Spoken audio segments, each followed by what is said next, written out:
The sirens had been screaming for 3 days straight. Red lights flashed across every screen in the colony. Every radio channel carried the same message over and over again. Leave now. Leave everything.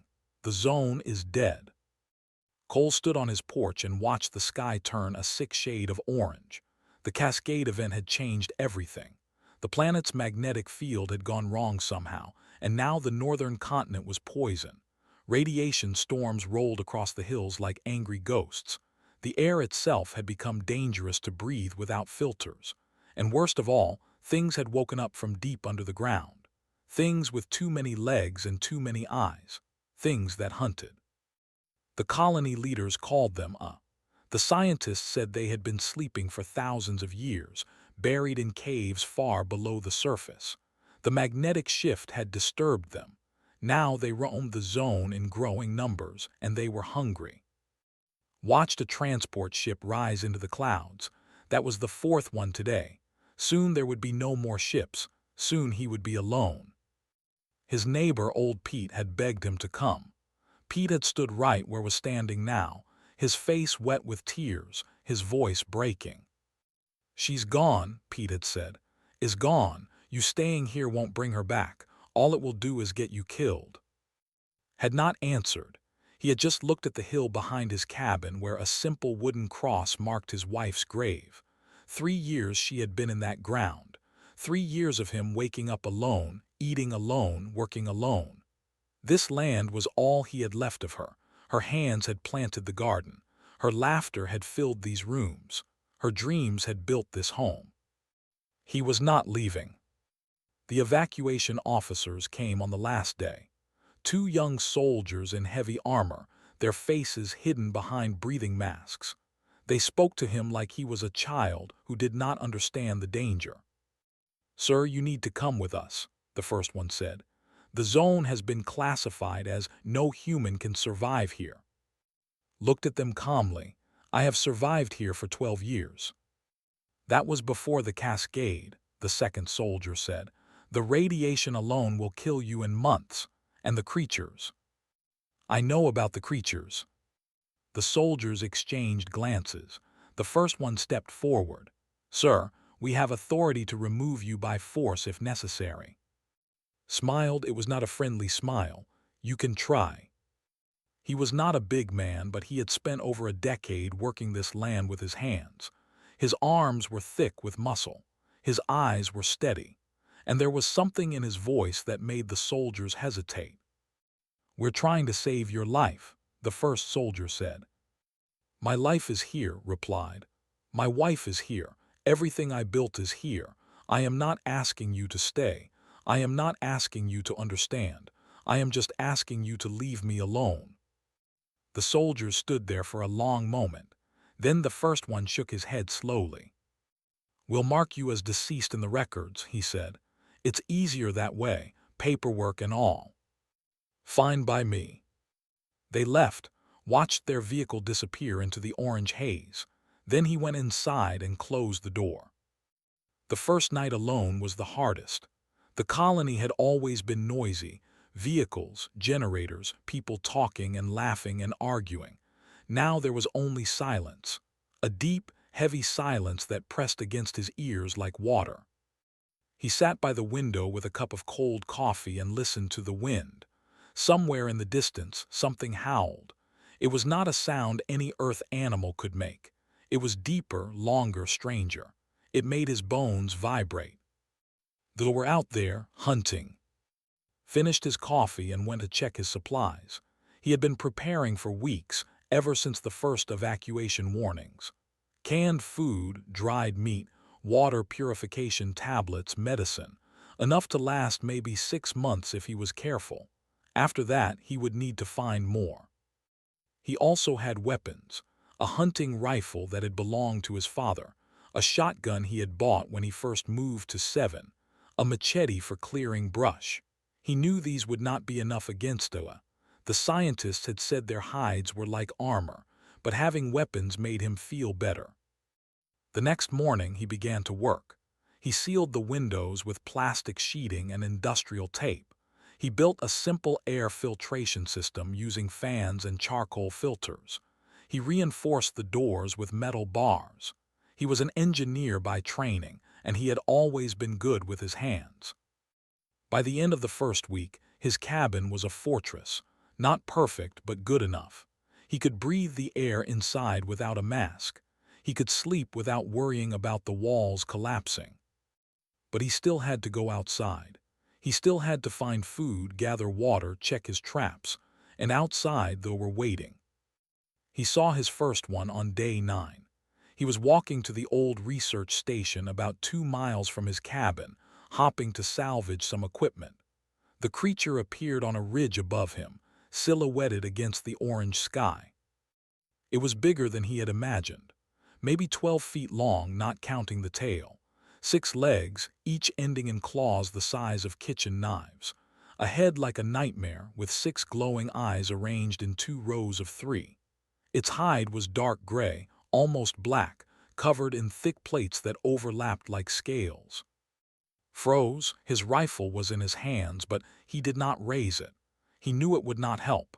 He knew that if this thing wanted him dead, he would be dead. Though it stared at him, he stared back. For a long, terrible moment, nothing happened. Could hear his own heartbeat, loud and fast. He could feel sweat running down his back despite the cold air. Then the creature turned and walked away, just like that. It disappeared over the ridge and was alone again. He stood there for a long time, shaking. Then he laughed. It was a strange, broken sound, but it was real. "Okay," he said to himself. "Okay, that happened." He did not understand why the creature had spared him. He did not understand anything about these animals. But he was alive, and that meant he had a chance. He walked to his grave that evening and sat beside it as the sun went down. "I'm staying," he told her. "I don't know if I'm brave or just stupid, but I'm staying. This is our home. I'm not going to let anything take that from us." The wind blew cold across the hills. Somewhere in the darkness, they howled. Closed his eyes and listened. Winter came hard and fast to the zone. The orange sky turned gray. Snow fell, but it was not white. It was pale yellow, stained by the chemicals in the atmosphere. Had to wear his mask every time he went outside, and even then his throat burned. His supplies were running low. The canned food was almost gone. The dried meat would last maybe another month. He needed to find more or he would starve before spring. The old colony buildings were his best hope. People had left in a hurry. They had taken what they could carry and abandoned the rest. There were warehouses full of supplies if he could reach them. The problem was they were everywhere now. Saw them every day, sometimes alone, sometimes in groups of 3 or 4. They moved through the dead forest like shadows, silent despite their size. He learned to watch for signs of their presence. Claw marks on trees, strange, musky smells, bones picked clean and scattered on the ground. He learned to avoid them. He mapped their territories, noting which areas they hunted and which paths they traveled. He moved slowly and quietly, always watching, always listening. When he saw one, he froze and waited until it passed. Most of the time, they ignored him. He was small. He was not worth the effort. But not always. The attack came on a cold morning in late winter. Was inside the collapsed warehouse near the old research station, digging through piles of debris for anything useful. He had found some medical supplies and a box of water purification filters. Good finds. Important finds. He did not hear the creature approach. He only knew it was there when a shadow fell across the doorway. Though it was young, maybe 7 or 8 feet at the shoulder. Smaller than the one he had seen on the ridge, but still terrifying. It stood in the doorway, blocking the only exit, its 6 eyes fixed on him with hungry interest. His rifle was leaning against a wall 10 feet away. He would never reach it in time. His machete was on his belt, but he knew it would not pierce that armored hide. The creature stepped forward. Its claws scraped against the concrete floor. Did something strange. He did not know why he did it. Maybe he was too tired to run. Maybe he was too scared to think. Maybe some deep instinct told him that running would only trigger the creature's hunting response.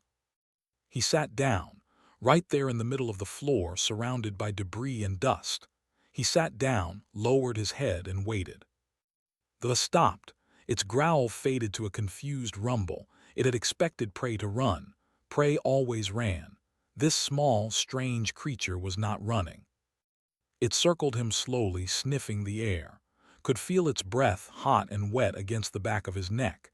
He could smell it too, a deep, earthy scent like old leather and rust. He kept his eyes down. He kept his body still. Minutes passed. They felt like hours. His legs cramped, his back ached, but he did not move. Finally, the made a sound. It was not a growl or a snarl. It was softer, almost curious.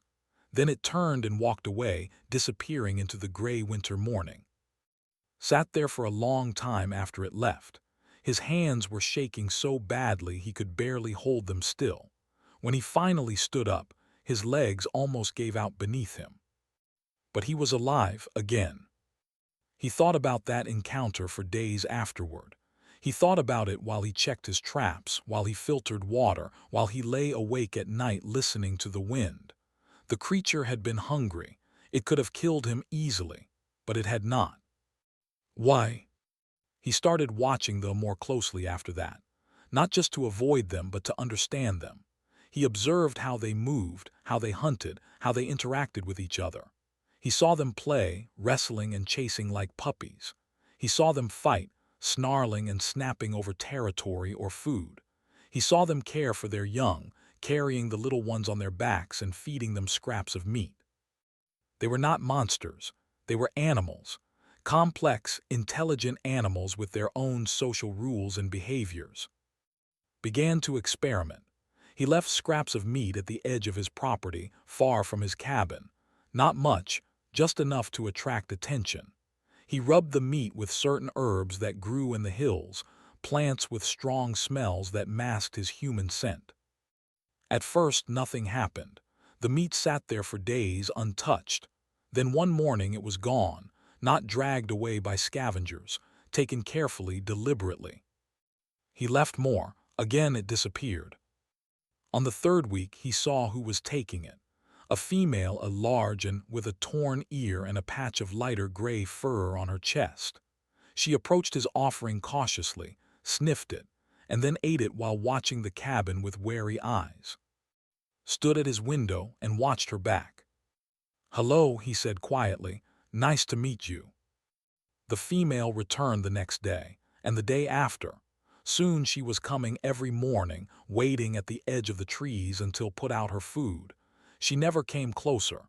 She never made threatening sounds. She just ate and watched and left. Named her Old Gray. Spring came slowly to the zone. The yellow snow melted into muddy streams. The air grew warmer, though it was still poison without a mask. Planted a small garden using seeds he had found in the abandoned colony. He repaired his water collection system. He reinforced his cabin against the summer storms that he knew would come. And every morning he fed Old Gray. By the end of spring she was not alone. Two younger came with her, probably her offspring. They were nervous around, hissing and backing away when he appeared, but they followed their mother's lead. If she was not afraid, they would not be afraid either. One evening, as the sun set behind the gray clouds, Old Gray did something new. She walked to the edge of his yard, lay down on the ground and closed her eyes. She slept there, right there within sight of his cabin, exposed and vulnerable. In the world of the wild, that meant something. It meant trust. It meant safety. It meant that she did not see him as a threat. Sat on his porch and watched her sleep. He thought about all the people who had fled this place, all the scientists and soldiers who had called it. They had been afraid. He understood that. Fear was natural. But fear was not the only answer. "We're going to figure this out," he said to Old Gray's sleeping form. "You and me, we're going to figure out how to live together." She did not answer, but somehow felt like she heard him. 3 years passed in the zone. 3 years of storms and struggles, of small victories and hard lessons. Cole had changed. His hair had grown long and gray at the edges. His face was weathered by wind and time. His hands were rough with calluses, but he was alive, more than alive. He was thriving. His small cabin had grown into a compound.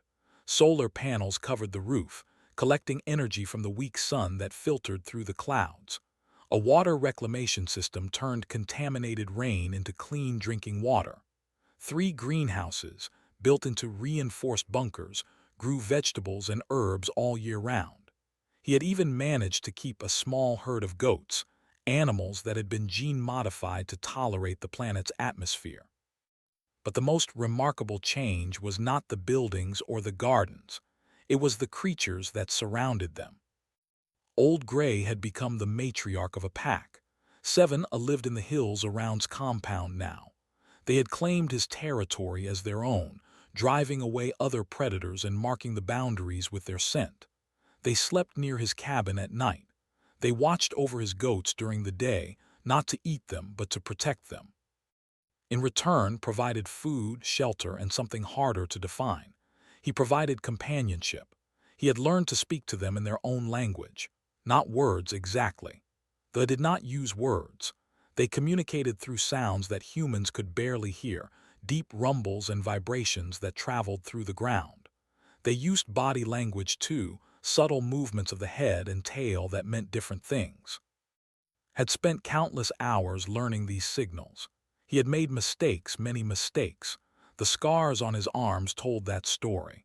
But slowly, patiently, he had figured it out.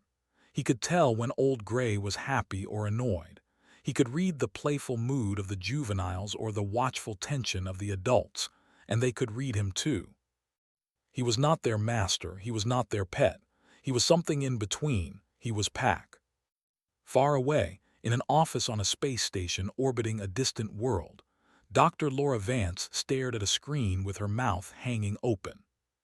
The footage had come from a survey drone, one of thousands that the Galactic Union sent out to monitor abandoned colonies.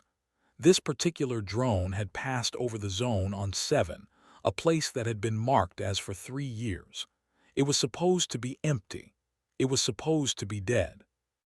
Instead, it had found this. A man walking among monsters. A man sitting on his porch while Allah slept at his feet like a dog. A man reaching out to touch the armored head of a creature that could tear him apart in seconds. "This is impossible," Laura whispered. Her assistant, a young researcher named Danny, stood beside her with an expression of pure wonder. The records say Cole was marked as deceased during the evacuation. Obviously, that was wrong. Obviously. Laura watched as the man on the screen tossed scraps of meat to a juvenile who caught them in midair and made a sound that might have been gratitude. He's integrated into their social structure. Do you understand what that means? Danny nodded slowly. It means everything we thought we knew about the is incomplete. It means everything we thought we knew about the limits of human adaptability is incomplete. Laura sat back in her chair, her mind racing. We need to contact him. We need to study this. The Union sent a message to the surface. It took 3 days for it to respond. His voice, crackling through a salvaged radio, was calm and slightly amused. "You want to come visit? Sure, but there are rules." The rules were simple. Move slowly, speak quietly, do not show fear, and above all, do not run. "If you run," said, "they will chase you. It's instinct. They can't help it, so don't run." The first team arrived a month later. 2, cautious and curious. They stayed for a week, observing from a distance, taking notes, recording everything. They watched communicate with Old Gray through a series of low growls and subtle head movements. They saw him settle a dispute between 2 juveniles with nothing more than a look and a rumble. "He's speaking their language," one of the biologists said into his recorder, his voice shaking with excitement. "Not perfectly, but well enough. They'll respond to him as if he were one of their own." The report spread through the scientific community like wildfire. Cole became famous, though he did not care about fame. He received messages from researchers on a dozen worlds, all begging for access to his compound, all wanting to study his techniques. He said no to most of them. "This isn't a zoo," he told Laura Vance during one of their radio conversations. "This is their home. I'm not going to turn it into a circus." But he allowed some visitors, carefully selected, properly trained, willing to follow his rules. Laura herself came eventually, spending 3 months at the compound with Danny as her assistant. What she learned there would change the field of xenobiology forever. They were far more intelligent than anyone had realized. They had memory. They had individual personalities. They had what could only be called culture, traditions passed down from one generation to the next. They remembered kindness and they remembered harm. Had been kind, consistently, patiently, stubbornly kind. He had offered food without demanding anything in return. He had shown respect for their territory and their ways. He had never tried to dominate or control them. He had simply existed alongside them, day after day, until they accepted him as one of their own. "You proved something important," Laura told him on her last night at the compound. They sat on his porch, watching old grays play in the yard. "You proved that coexistence is possible, even with creatures this dangerous, even in a place this hostile." Shrugged, "I didn't prove anything. I just refused to leave." "That's exactly what I mean," Laura smiled. "Everyone else saw danger and ran. You saw home and stayed. That stubbornness, that refusal to give up, that's the most human thing I've ever seen." Did not answer. He watched the young a-tumbling over each other, their glowing eyes bright with joy. Somewhere in the distance, Old Gray called to them, a deep rumble that vibrated through the earth. Home, he thought. Yes, this is home. And for the first time in years, he did not feel alone. The transport ship descended through the orange clouds, its engines humming softly. Inside, 4 passengers stared out the windows at the landscape below. Gray hills, dead forests, ruins of buildings that had once been full of life. Dr. Laura Vance had been here before, but the sight still made her uneasy. The zone was beautiful in a strange, terrible way. A place where nature had reclaimed everything that humans had built. A place where apex predators ruled. Beside her sat Danny, her assistant and friend. He was younger than her by 15 years, but his mind was sharp and his heart was kind. He had spent months studying methods through video recordings. Now he would finally see them in person. The other 2 passengers were new. Was a security officer, tall and broad-shouldered, with a face that rarely smiled. The Union required security for all diplomatic missions, even peaceful ones. Grace was a colonial administrator, sent to determine whether the zone could ever be reclassified as. The transport landed in a clearing half a mile from his compound. That was as close as the pilots were willing to go. Laura understood. They did not like loud machines. They walked the rest of the way on foot. The air was cold and carried strange smells, chemicals and decay and something else, something musky and wild. His hand kept drifting toward his sidearm. Danny noticed and said nothing. Met them at the edge of his territory. He looked older than Laura remembered, more weathered, but his eyes were the same. Calm, steady, patient. Behind him stood Old Gray. She was massive, easily 12 feet long, her hide catching the weak sunlight. Her 6 eyes moved slowly across the visitors, studying each one in turn. "Welcome back," said to Laura. Then he looked at the others. "New faces, good, but you need to understand the rules before we go any further." He explained the rules, the same ones he always explained. Move slowly, speak quietly, do not show fear, do not run. They were not aggressive by nature, but they were predators. They responded to certain behaviors in certain ways. Respect those behaviors and everything would be fine. Listened with obvious impatience. "These are animals," he said. "Dangerous animals. I'm here to make sure nobody gets hurt." Studied him for a long moment. "What happened to you?" "Excuse me." Something happened, something involving I can see it in your face, the way you look at them. That's not just caution, that's hate. His jaw tightened. My brother died during the evacuation. One of those things killed him. Nodded slowly. I'm sorry, that's a hard thing to carry. I don't need your sympathy. No, but you need to understand something. Stepped closer, his voice low and serious. When your brother died, those creatures were confused and scared. Their world had just changed. Humans were running everywhere, making noise, causing chaos.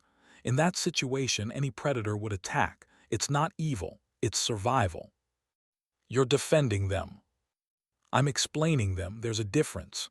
Turned and gestured toward the compound. Come on, I'll show you what 3 years of patience can build. The tour lasted most of the day. Showed them everything. The greenhouses where he grew food. The water systems that turned poison into life. The solar panels and the storage buildings and the pens where his goats lived safely under the watchful eyes of a guards. Laura took notes. Danny asked questions. Grace calculated costs and benefits in her head. Stayed silent, watching the creatures with cold, hard eyes. The pack accepted the visitors with cautious curiosity. The juveniles were the bravest, coming close enough to sniff the newcomers, and then retreating with excited chirps. One of them seemed especially interested in Danny, circling him several times before settling down nearby with its head on its paws. She likes you, said with a small smile. Danny laughed nervously. Should I be worried? No, she's just young and curious, like you. As the days passed, the visitors began to relax. Laura's research went well. Grace's assessment grew more positive, even seemed to soften slightly, though he never put down his guard. But on the 6th night, everything went wrong. The delegation was eating dinner in his cabin when a juvenile appeared at the door. It was one of the bolder youngsters, a male that had named Dash for his speed. Something had excited him. He pushed through the door without warning, his glowing eyes bright with curiosity. Reacted on instinct. His hand moved to his sidearm, drawing the weapon in one smooth motion. The barrel came up, pointing at the creature's head. Time seemed to slow down. Laura screamed. Danny dove behind a table. Grace froze in terror. Dash saw the weapon and hissed, fear and confusion flooding his young mind. His claws extended. His muscles tensed. In the world of predators, a raised weapon meant danger. Danger meant fight or flee. Dash chose to fight. But before the juvenile could lunge, Old Gray appeared. She came through the wall, not the door. The wall. Ancient timbers exploded inward as 12 feet of armored fury burst into the cabin. Her roar shook the air itself, a sound so deep it made bones vibrate. Her claws swept toward, they would cut him in half. And then was there.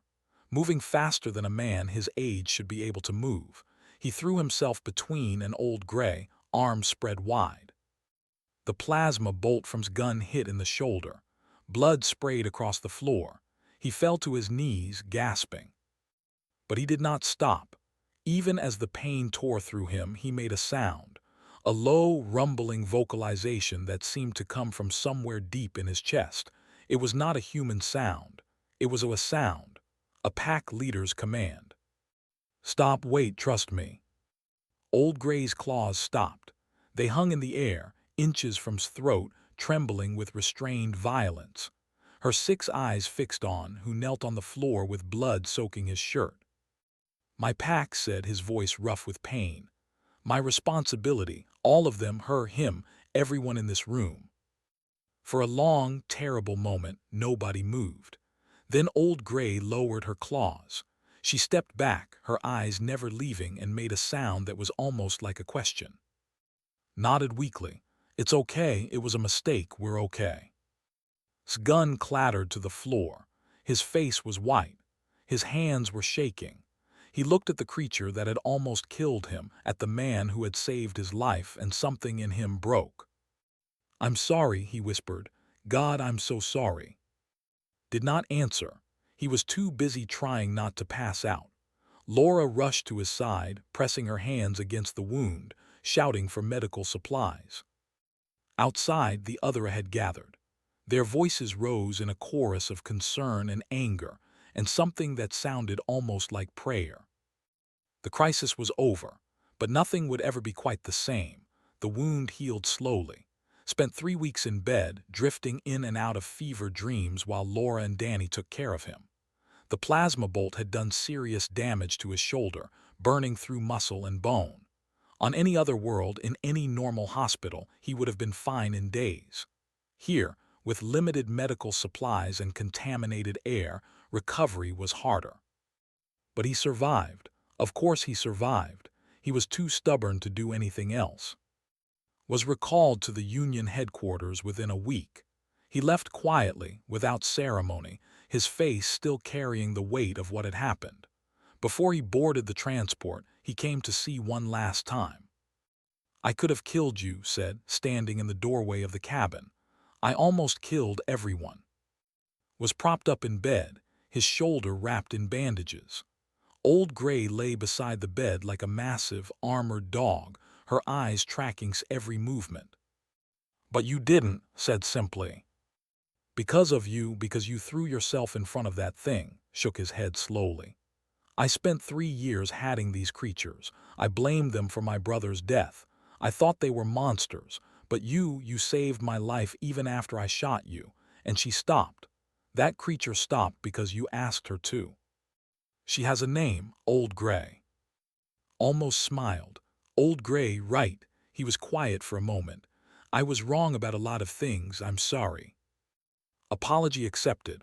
Winced as he shifted in the bed. "Now go home, learn from this.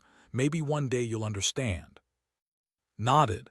He glanced at Old Gray, who met his gaze with something that might have been contempt or might have been pity. Then he turned and walked away. The Union issued a formal apology for the incident. They also issued new guidelines for all future visits to the zone. No weapons, no sudden movements, mandatory training in a behavior. Approved of the guidelines, though he suspected they would not prevent all problems. People were people, they made mistakes. They let fear control them, but at least now they were trying to do better. Grace's assessment was favorable. She recommended that the zone remain classified as restricted rather than humans could not colonize this place. The environmental damage was too severe and the population too established.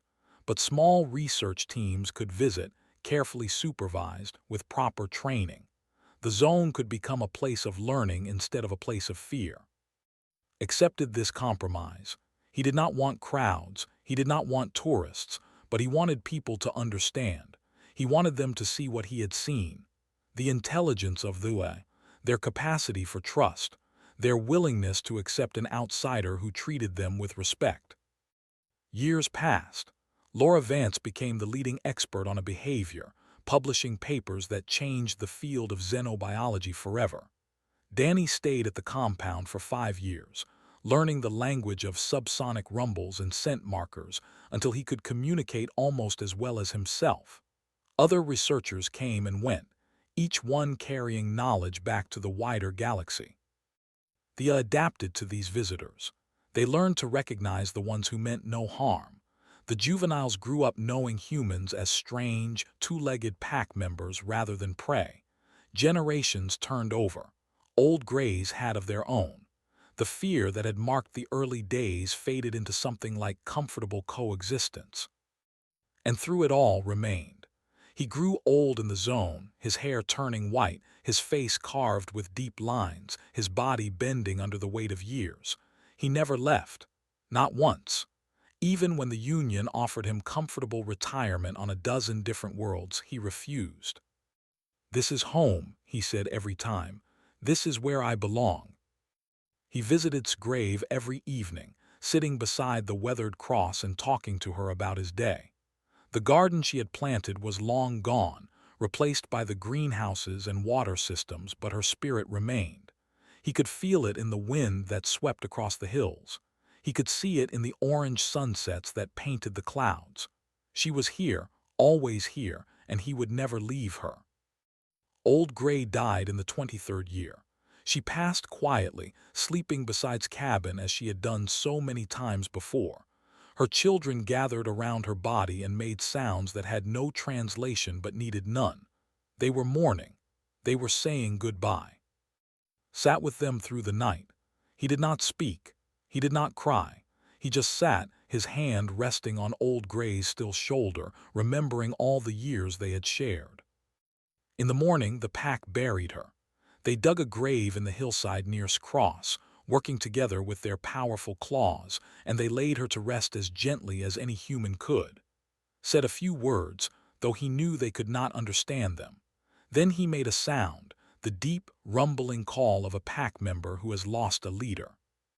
They answered. Their voices rose in a chorus that echoed across the hills, a song of grief and respect and love.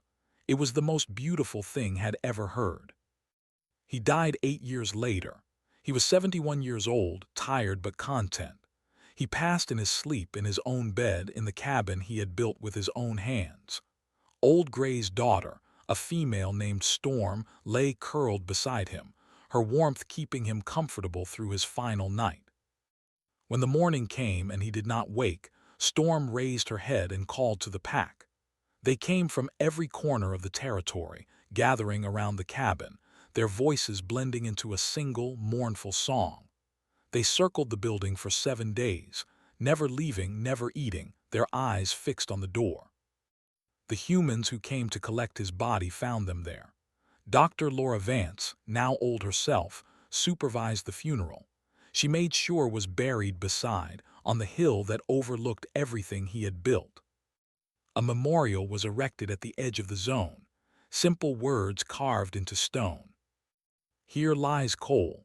He stayed when everyone left. He built when others fled. He found family where others saw only monsters. Here lies a man who proved that the measure of a species is not its strength, but its capacity for understanding. They did not understand the words, but they understood the man they remembered, the strange creature who had walked on 2 legs and moved so slowly, the one who had offered food without asking for anything in return, the one who had spoken their language and earned their trust, the one who had become pack. They told stories about him, not in words, but in sounds and scents and movements. They passed these stories from one generation to the next, keeping his memory alive in ways that humans would never fully comprehend. And in the hills beyond the memorial, where the orange sky met the gray earth, the descendants of Old Gray still sang. They sang of patience and trust and stubborn kindness. They sang of the one who had stayed. They sang of kin,